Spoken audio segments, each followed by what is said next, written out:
It is 1 o'clock. A lot of news today. Brian Snitker calls it a career. Pretty cool. They're going to induct him into the Atlanta Braves Hall of Fame next year. Oh, nice. Yep. Well deserved. So that will be immediate. A lot of names Landrum has told us about. David Ross, the former Auburn and University of Florida player and former great catcher for the Chicago Cubs, manager of the Chicago Cubs. He's one of the names mentioned. That's my pick. That's who I think. So we'll see what happens there. If you missed any of our interviews from this morning, including the voice of the Alabama Crimson Tide, Chris Stewart, we also talked to Chris Lee, who covers the Vanderbilt Commodores for Vandy 247. Just a great preview of the game and what to expect. He told us he thinks it's Alabama 38-31. High-scoring game. He's dialed in on Vanderbilt, too. Chris kind of blew me away with just how in-depth he was of this Vanderbilt football team. So, yeah, if you missed that, if you're an Alabama fan, a Vandy fan, or just college football fan interested in the game, make sure you go back and listen to it. Very informative. And if you're a fan of money, I'm not sure how many of you are a fan of money, but if you are. Root of all evil is the love of it. Not money itself, but the love of it. Well, if you'd like to make some, Brian Edwards from Vegas Insider joined us in hour number 1. Yes. He likes Vandy in the points. He does. He does. He likes Florida in the points. He likes Mississippi State. Oh, he likes Mississippi State big. Plus the 14.5 in Texas A&M. Not straight up, but just the points. And, I'm always a little cautious on Florida. Yeah. When he goes Florida. Especially him. Yep. It's you gotta take his Florida picks sometimes with a grain of salt. It's like Conrad's Alabama picks. You have to take them with a grain of salt. It's like, are we getting fanboy Conrad, or are we getting, hey, I'm gonna try to be a professional today? That's not as fun. No. Well, I tell you what is fun is not having to worry about your roof. And that's where Abide Roofing comes in, because if you're tired of worrying about your roof, whether it's your family home or a commercial building, Abide Roofing, they can deliver tailored solutions for every need. At Abide, it's about more than just a new roof. It's about a team of highly skilled pros who bring their A game to every single job. They work with precision and pride, using only the best materials and guaranteed durability and lasting value. That's why I went with Abide a couple of years ago. I had some problems on my roof. I called Travis Lloyd, his outstanding local roofing team. They came to my house. They assessed the problem, and then they put a brand new roof on my house. They dealt with my insurance company. They have 25 years of trusted experience with everybody working on their job site. We know dealing with the insurance can also be a hassle, and I just told you it was becoming a big hassle for me, but Travis and his team, they dealt with my insurance company directly, got that new roof put on without a problem. Your journey with Abide Roofing starts with a simple phone call, and that phone call at 205-941-6223 is going to lead to a free consultation and an estimate. There's no obligation. They're going to get on your roof and tell you, hey, I got a couple shingles. We can fix that. Or in my case, a brand new roof replacement. They can do that. 205-941-6223, or visit their website, abideroof.com. Jock's text line is open. Let's get to it now. 205-834-9450. Zach in Huntsville listening on the ump. We appreciate it, Zach. Says Chad Bishop from the AJC. I have not vetted any of this, so I'm just going to take Zach's word for it. I'm reading it. Chad Bishop from the AJC putting Bama at 18 and Georgia at 12 in his poll. LOL. Maybe Chad is thinking if you take away the first 2 quarters of the game, Georgia wins.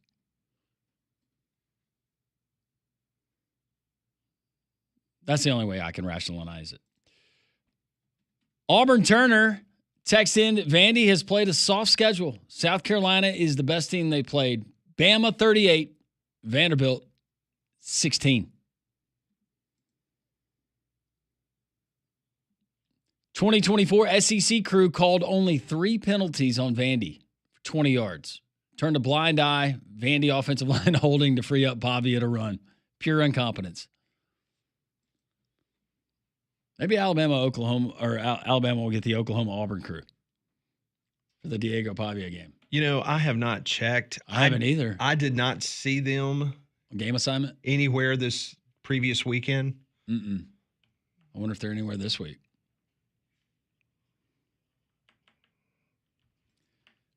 This one rolling in, Mike in Andalusia. Thanks for listening, Mike. Big Sunbelt game in Troy Saturday night. Battle for the belt. Go Trojans. Diego Pavia is going to have Johnny Football on Vandy's sideline for the game. That won't help him, unfortunately. Yeah, in case you missed it, Johnny Football will be in attendance. He's been credentialed.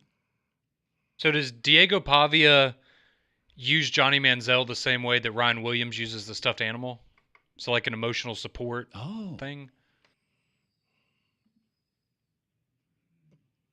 Just like grab him on the neck. Yeah. Rock him to sleep? Yeah. Every night? I wonder what Johnny Manziel does. I would be fascinated. What does a day in the life of Johnny Manziel look like right now? Golf. My guess would be golf. Yeah, probably a safe bet. Maybe a podcast. Does he still like to indulge? I don't know. I think he's Is he calmed kind of down? clear. I think he's cleaned him. I hope so. Great. Yeah, Wonderful. I think he's sober. That's great Or if at he least is. more sober than he used to be. Well, as long as substance abuse he's not abusing it. He doesn't have control of his life. He was good for football. He was. He was really good for college football. As much as we want to have fun with it, and some of that he brought on himself. Well, most of it he did. He was a fantastic player, no doubt. He was a great about it. player, and he was good for college football. Actual example of that was good for college football as a whole. What if Bobby P purposely tanked the offense to get the job? Now they'll play lights out. Oh, the offense hasn't been the problem. Nope. It's been Taylor Green the at other times team's offenses. gets colorblind, Yeah. and we'll throw it to the wrong team. Yeah. We're not talking about Bobby Petrino, though. You don't fumble inside the 5-yard line against Memphis. Even with a loss to Notre Dame, you're still probably getting a little more time. That game to Memphis, that was it. That was indefensible. I mean, you imagine a 4-1 Arkansas team with wins over Memphis and Ole Miss, two teams that right now look like they would be in the playoff if it started today. A lot different. A lot of what ifs. Things that are in Bobby Petrino's favor of getting the Arkansas job: proven winning coach, no bidding war, no buyout, probably last chance. I do go back to what I said yesterday, though. And a lot of times these coaches are fired or they leave for another job. But when has it ended well with Bobby Petrino? It hasn't. Any stop. And then some of the stories that, I don't know. I don't know how much fun he is to work with. I'll just leave it at that. That's a good question. Good news for 3 defensive assistants. They won't have to work with him anymore after he fired him yesterday. That is true. I was about to say, especially Travis Williams, I think he'll probably have a job pretty soon. I think he'll be okay. Apparently, according to Will, Josh Pate took Vandy to cover. No score. I don't have a score here. Well, he doesn't do that. Burr says Bama 31, Vanderbilt 17. That'd be a cover. Max is asking, did Jerry Kill, former New Mexico State head coach, go to Vandy as part of a package deal to get Pavia? Yes. He is a consultant on that staff. Yeah, he was on the sideline this weekend against Utah State. Yep. Hugh Freeze is such a joke. Every time he talks to the media, he acts like he just saw his dog die. Apparently, during the SEC teleconference, he said that typically during a bye week, they give the players extra time off, but they literally have been looking at everything offensively and that they have continued to work things offensively with the team to try to get those things rectified.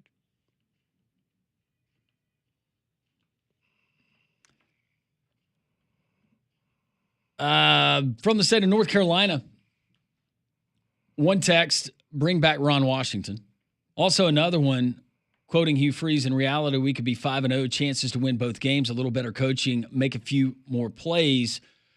Clue, as this listener calls him, spends more time what-ifing than he does playing golf, and that's bad considering how much golf he plays. Speaking of Auburn, Casey Mize from Springville, pitching for the Tigers. Mark says if you're running back and you sign with Auburn while Hugh Sleaze is the head coach, you are not smart. I cleaned that one up. Did you now? Yeah.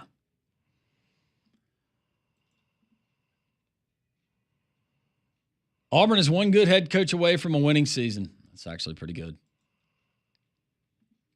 And Brant says, am I crazy to think that John Gruden would make a good pick for Auburn at this point? I don't subscribe to it, but hey, I guess it's a possibility. You know, I did not realize this, but in the 3 years that Hugh Freeze has been the head coach at Auburn, every single season, the rushing game for Auburn gets worse. Well, they just run the ball less and less each. Well, technically, but yeah, his first year they were 4th. The next year, they came in 7th, and this year they're currently at 11. Isn't it 4, crazy 7, to and think 11. that 2 years ago they were the 4th best rushing team in the conference? That seems like a long time ago. Sure does. Somebody saying no coach, no talk about Bryant Vincent at ULM. Go Warhawks. That one come from the state of Louisiana on the Jocks app. Appreciate you listening. Yeah, Louisiana Monroe. They're one loss. Alabama. Win over Arkansas State. They beat UTEP. Had the game they won over, I think, St. Francis to start the year. They lost to Alabama at Bryant-Denny. This weekend, they get to travel. I'm a little bit jealous because this is a place I would like to go and watch a football game. Right next to the Lake Pat, Northwestern. Also, a little bit of local news. Mekhi Hughes, who played his football at Huffman High School, who went down to Tulane University. He transferred to Oregon. He is redshirting this year at Oregon. He rushed for 2,700 yards and 22 touchdowns the last 2 seasons at Tulane, but he only had 17 carries for Oregon this year.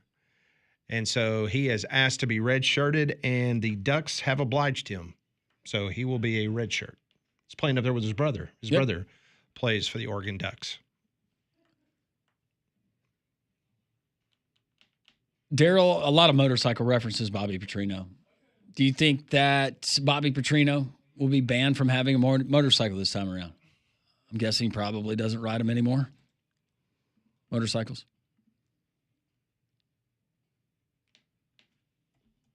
Can't read that one. More in reference to his pastime that he spent there at Arkansas. Helping out the volleyball program. Yeah, for those that want a nice laugh, go back and read the stories of his first tenure as the head coach of Arkansas. Man, you want to talk about some great sports talk radio we had back in that day? Back when the rumors started coming out about certain things going on with a certain television personality. And who were his best teams? Was that the Ryan Mallett years? It all runs together, man.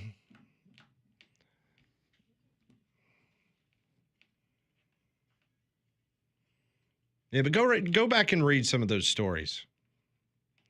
And then when he showed up at the famous press conference wearing a neck brace. I mean, it was radio gold. Oh, the picture of him in the neck brace at the podium is an all-time classic. Who was a more entertaining interim head coach for Arkansas, John L. Smith or Bobby Petrino? John L. Smith, golly. At this rate, do you think Arkansas has any remorse for not holding on to Brett Bielema?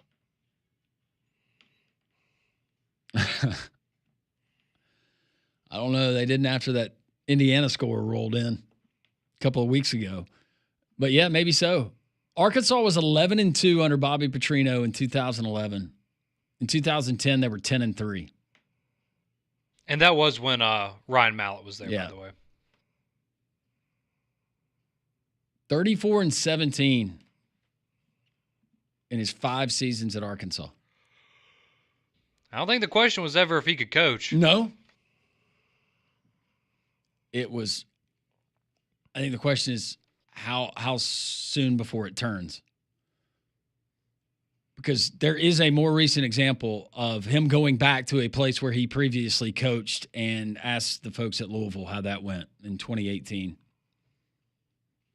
They were a solid 2-8. Did they play Alabama that year to start the year? Was that it? His final year? I couldn't remember, to be What honest. year? with you. 2010? 2018 at Louisville. Oh, when they played in the season opener. Yeah, that was 20. Yeah, I think that's a good memory because that was Tua's first start. And that was the infamous Maria Taylor interview on the sideline Yes, with Nick it was. Saban. They opened Oh, up. yeah, the quit asking. They tried to bill it. Oh, this is going to be exciting. It's going to be fireworks. What a great way to open the season. Alabama. Got out on that field. You knew it was over, baby. And that's why you missed Nick Saban. That interaction you got post-game, a ticked off Nick Saban after 51-14. Yeah, I missed Tua as well. Not as much now.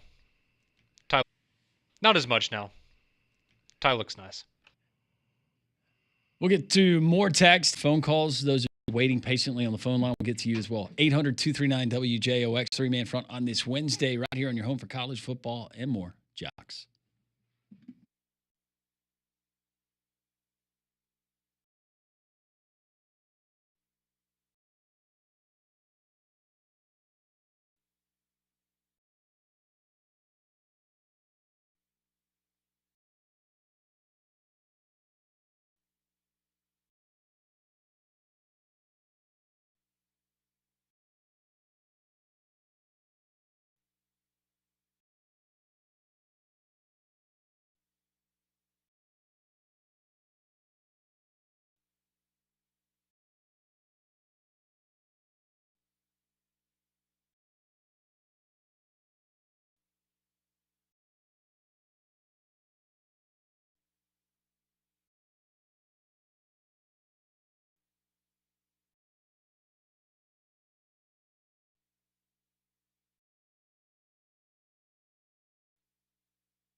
Oh, that's Dan Lanning's favorite song.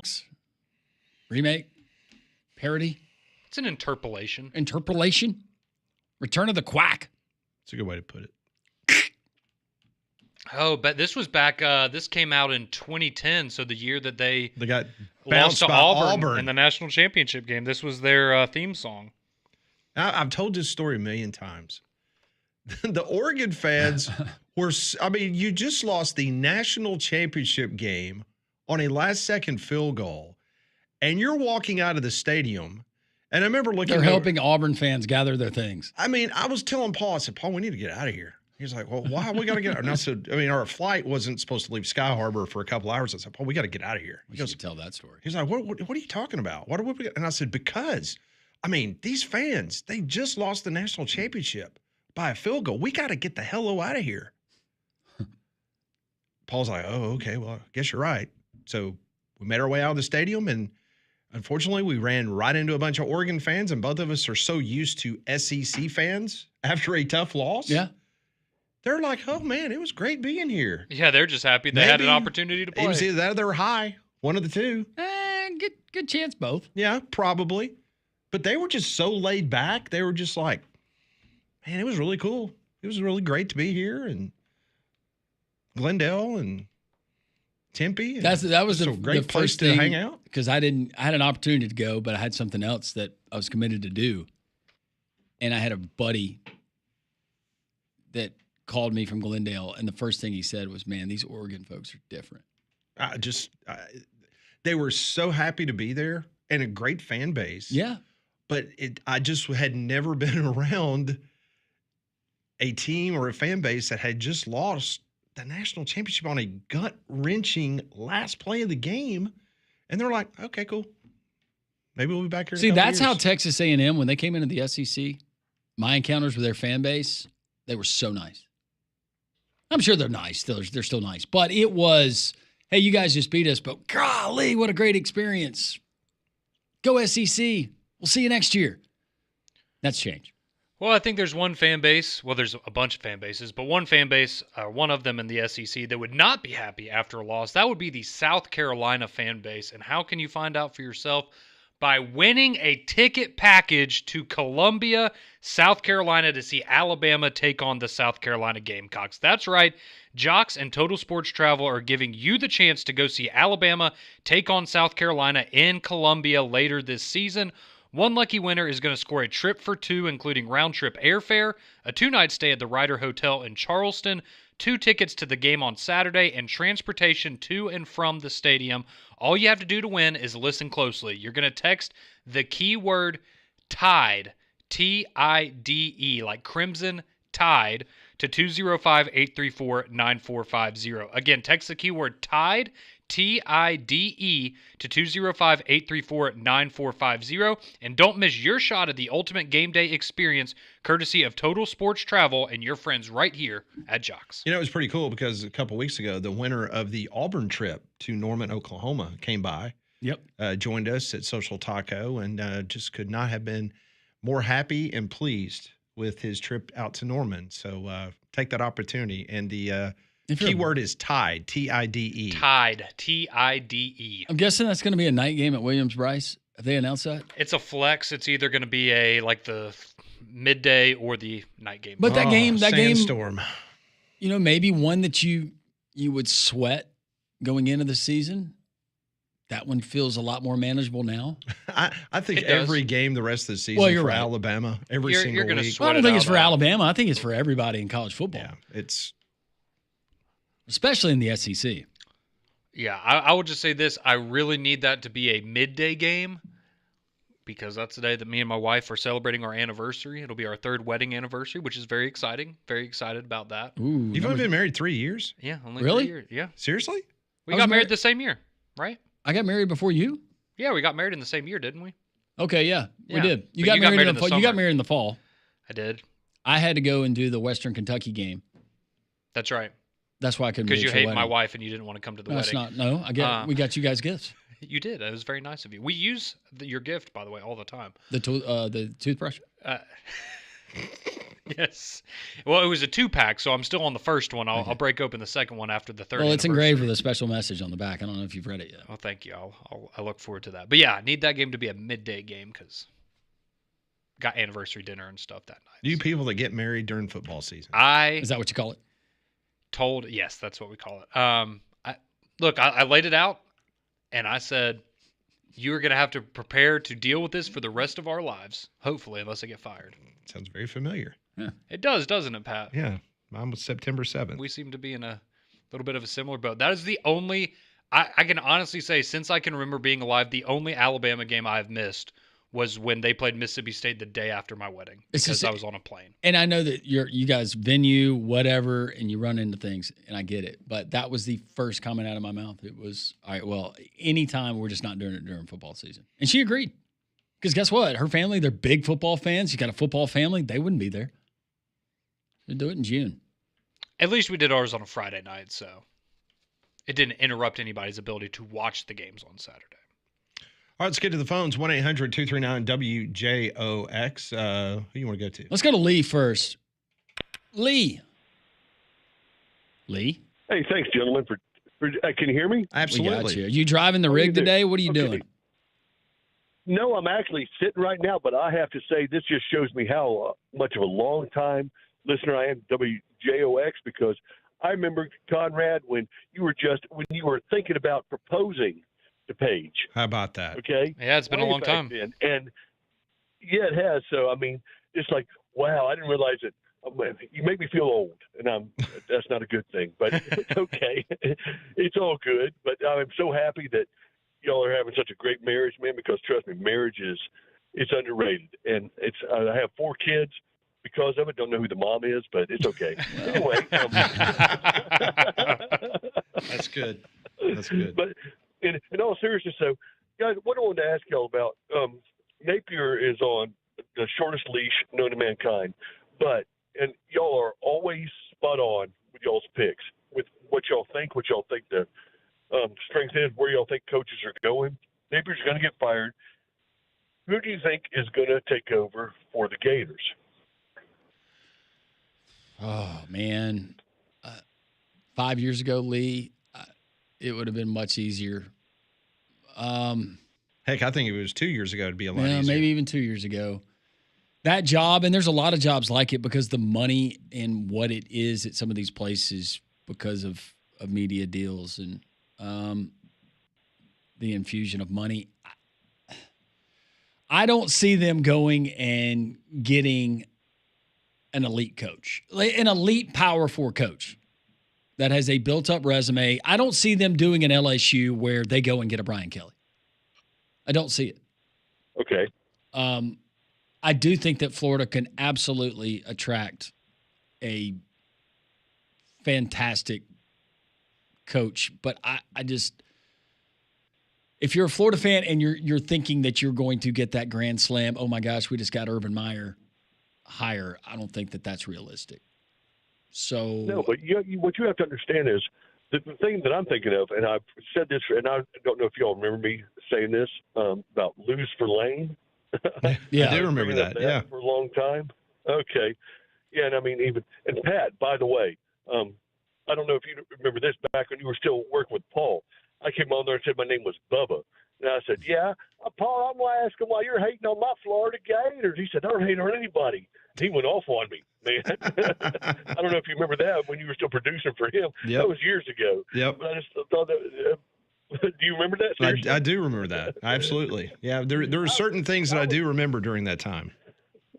Well, I was Bubba then. I just had to call and ask why Paul was hating. I knew he wasn't hating on the Florida Gators, but the Florida Gators stink right now. And they have, and they shouldn't because they're that good a program. But that's actually when I started listening to WJOX. I just have to thank y'all, by the way, because this is such a great show. 3-man front, oh my gosh. And I hope to be able to make it down to Birmingham especially to see y'all in Social Taco again. But also one other thing I have to do is give out shout-outs because of y'all.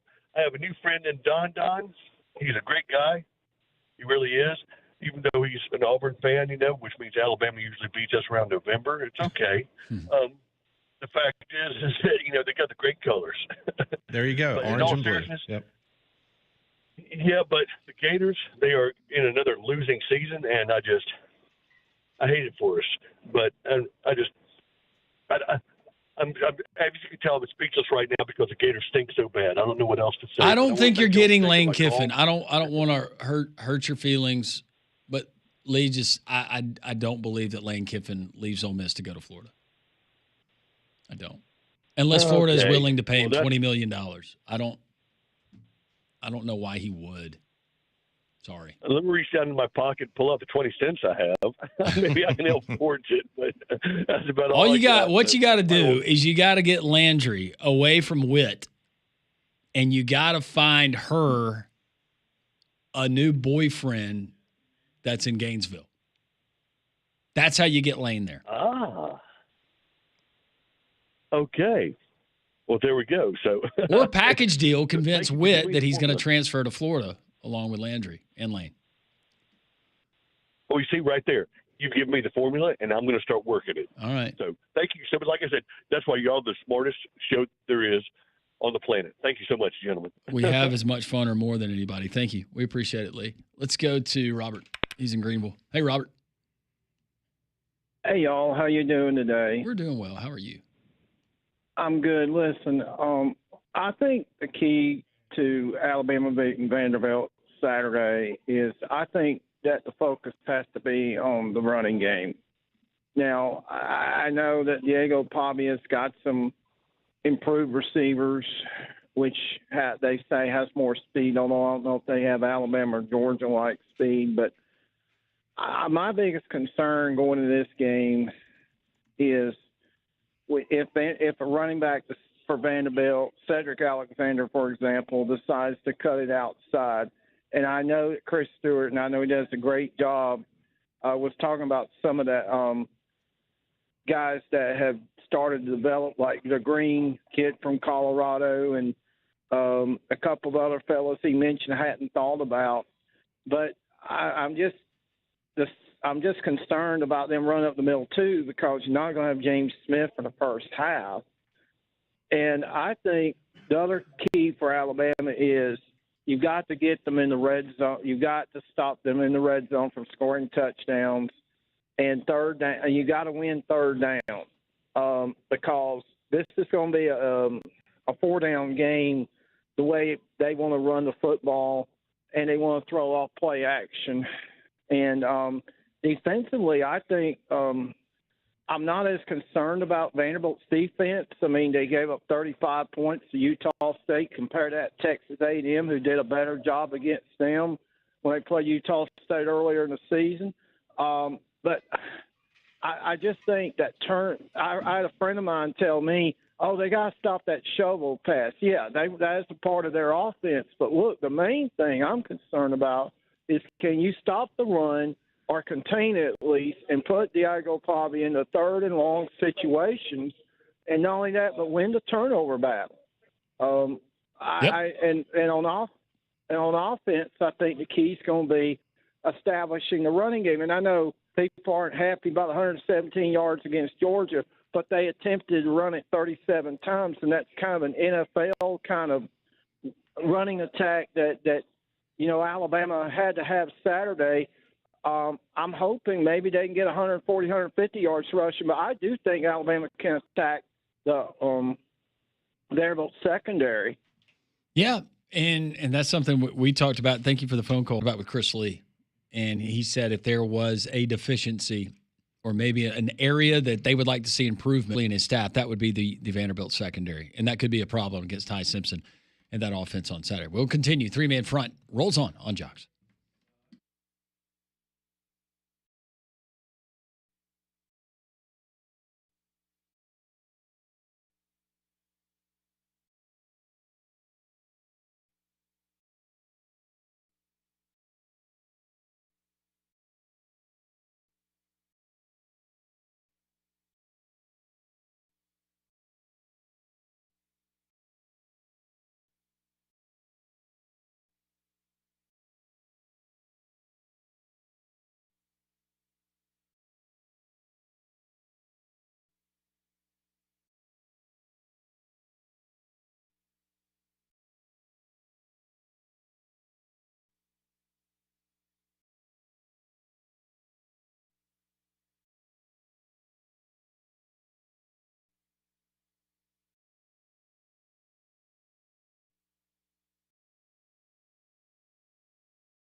138, welcome back in on this Wednesday. If you missed any of our interviews, download the Three Man Front podcast. Chris Lee from Vandy's Insider, Chris Stewart, the voice of the Alabama Crimson Tide, and Trey Wallace from Outkick all joined the show today.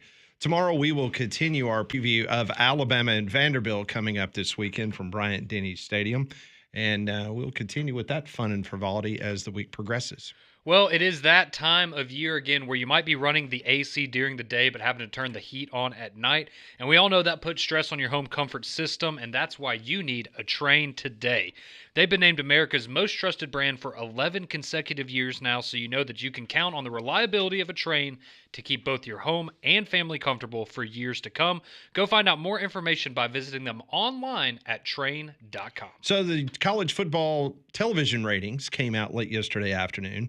And I was really interested in this because you had one of the marquee games from the Southeastern Conference going head-to-head against two behemoths from the Big Ten Conference. Can't wait. Yeah, that USC-Illinois game, those were heavyweights. So I couldn't wait to see the final television numbers for Alabama, Georgia, Oregon, and Penn State. And I know it's not going to shock anybody in our part of the world, but people want to watch really great football, and they tuned in massive amounts of people to watch the SEC premier game of the week, which was Alabama, Georgia. Again, they were head-to-head directly against each other. 10.42 million people in this country chose the SEC over the Big Ten, which technically had 7.7 million viewers, but the Big Ten's come back, and they're also now there. If you don't follow television ratings for a long time, Nielsen TV ratings, that was the standard. They have now added an additional metric this year, not from Nielsen, but it's called Adobe. Adobe is actually doing some analytics from a digital standpoint. Like the same? Yes. That Adobe? Okay. So basically, Peacock is saying that they had 1 million people watching just via their stream. So if you add their streaming numbers to the actual television linear people watching, that number came to 8.5 million. So still about 2 million more people were watching the SEC game that night as opposed to the Big Ten game. LSU Ole Miss had 6.69 million. Ohio State Washington was 5.23 million. Florida State Virginia had 4.39 million on Friday night. Notre Dame, Arkansas, a complete blowout. Yeah. 4.26 million. USC of Illinois had 4.12 million. And Auburn, Texas A&M had 2.47 million for that game. So if you're keeping score at home, I like to keep up with this each and every week.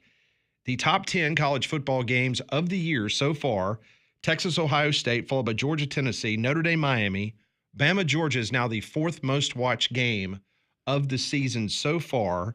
Florida State, Bama, fifth most. LSU, Clemson, followed by Michigan, Oklahoma, Oregon, Penn State, Florida, LSU, Ole Miss. That's your top 10. All those ratings numbers, it really kind of emphasizes, though, the Friday night game in Florida State and Virginia. Because do they draw half of that if that's mixed in on a Saturday? No. Absolutely not. No. That's a game most people skip over, and you tune in when you see it across the crawl that they're tied and Florida State could lose. Yeah, 4.39 million people. That's a good number. That's a really good number. It was the fifth most watched college football game of the weekend, and it came Friday night. I'm kind of surprised that Georgia, Tennessee did better numbers than Georgia and Alabama. I mean, they were both fantastic games, but that's a little surprising. Well, this is good news, or it could be bad news. Depends on how you look at it.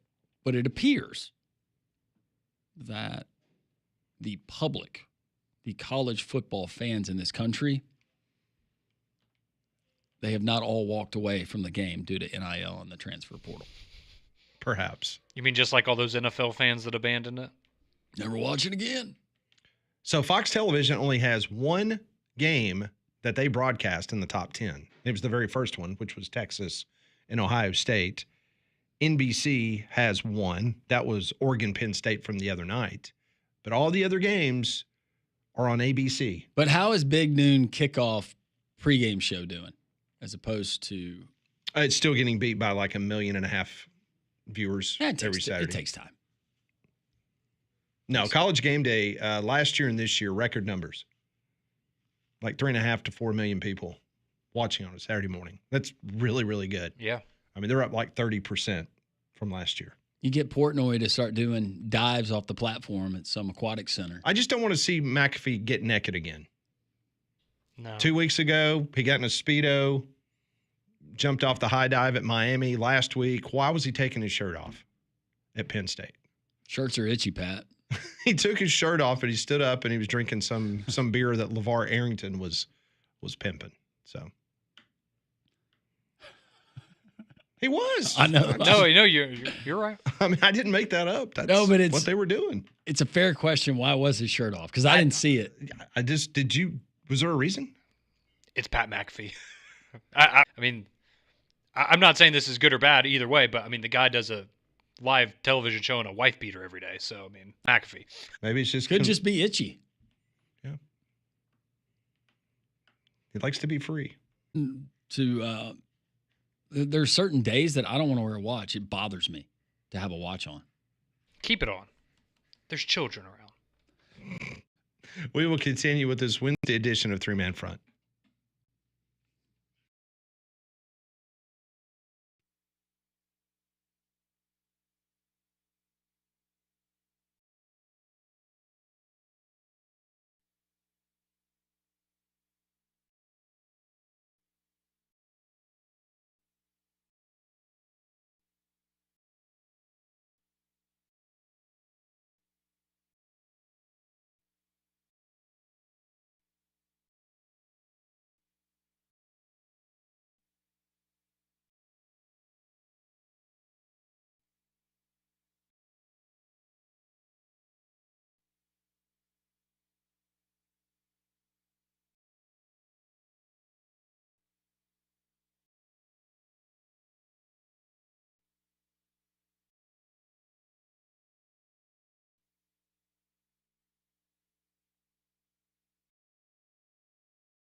$148 Always a fun Wednesday show. We appreciate football. Previewing the matchup we're going to see at Bryant Denny this weekend. Brian Edwards, our fell slots. Chris Stewart, voice of the Crimson Tide, presented by Craneworks and Trey Wallace of Fox and Outkick. A lot of fun, fascinating college football conversation. You can find it there at the Three Man Front podcast. They're at jocksfm.com. How about our friends at Prize Picks? We got professional baseball playoffs going on right now, and Prize Picks is the best place to win cash while watching sports. Join millions of users. Sign up today. Prize Picks, if you're not familiar, it's really simple to play. You pick more or less on 2 to 6, up to 6 player stat projections. Yesterday, to give you an example, we went Aaron Judge more than, what was it? I'm trying to remember, Conrad. More than. It was half. Or is it half? More than half. He had to get a hit, he had to score a run, or knock in a run. Any combination of those, we said more. We won that one. Freddie Freeman, all he had to do was get a hit. Well, good news, he got 2 hits for the Dodgers last night. So we won on both of those. Tonight we'll go back, Major League Baseball. I want to go back with the Yankees. So, Conrad, at least we'll win if your team loses. Thank you. Pitcher strikeouts, Carlos Rodon. 6. More or less than 6 strikeouts today versus Boston. I'm going to go more. Season's on the line. Should have his best performance of the year. Yeah, more. Okay, you're going to go more there. All right, we'll go to another game. Padres taking on the Cubs. Got to fire this one in quick. 1.5 hits, runs, and RBIs. Combination, Fernando Tatis Jr. More or less than 1.5. I'm feeling more. I would go more with him as well, yeah. Okay, we're going to go more on both of those. We hit on both of those, we win. Download the Prize Picks app today. Use code WJOX. Get $50 in lineups after you play that first $5 lineup. That's code WJOX to get the $50 in lineups after you play the first $5 lineup. Prize Picks, it's good to be right. Speaking of baseball, the big story earlier this morning, Brian Snitker has retired as the manager of the Atlanta Braves. In a heartfelt press conference earlier this morning, got emotional talking about his time with the Braves. The Braves also announced that they will induct him into the Atlanta Braves Hall of Fame next year. So quickly out of the gate. Landrum was just talking about the Major League Baseball playoffs. The wild cards are going on right now. The Tigers and Guardians tied 1-1, top of the 6th inning. If the Tigers win today, the Guardians are eliminated. Later today will be the Padres at Cubs, Red Sox at Yankees, Reds and Dodgers. So if the Cubs, Red Sox, and Dodgers win today, it's the best 2 out of 3, then those other teams are eliminated. So you march on to the next round of the Major League Baseball playoffs. Any time frame for the Braves to name a new manager? You think this will be a quick process? You think they've already maybe got somebody ready to go? I would guess with how the season's gone and maybe the uncertainty of Brian Snitker, they kicked the tires already? Kicked the tires on several candidates. I would not expect it to be a long search. And again, David Ross, maybe that's the guy. It seems like the guy, but maybe Alex Anthopoulos goes totally different direction. So our Twin Peaks Twitter poll question of the day today had to do with changing of coaches in the Southeastern Conference in the football season. The question was, we have one SEC head coach already out. By season's end, how many league coaches will be handed a pink slip? We gave you 4 options, 1, 2, 3, or 4. And as of this moment, 51% of our audience believes that 3 total SEC coaches will be given pink slips this year. We've already had 1, so our audience believes at least 2 more will be shown the door. I subscribe to that. You subscribe to that? Yeah, Okay. I voted for 3 as well. I think Napier is the front runner. So that would be number 2. And So then who's your third? I just feel good with 3 because I think either Hugh Freeze or Mark Stoops would ultimately get fired. I think Hugh Freeze is more likely fair than enough. Stoops. So 51% of you say 3 coaches. The next number is 2. 32% of our audience says there will only be 2 coaches fired this year in the SEC. Yeah.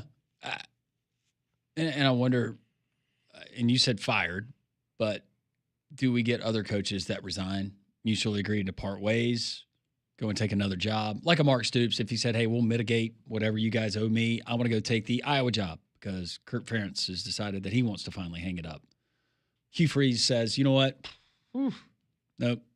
I want to take some time, concentrate on my health, and I just the grind of the SEC is not what I think I want right now in my life.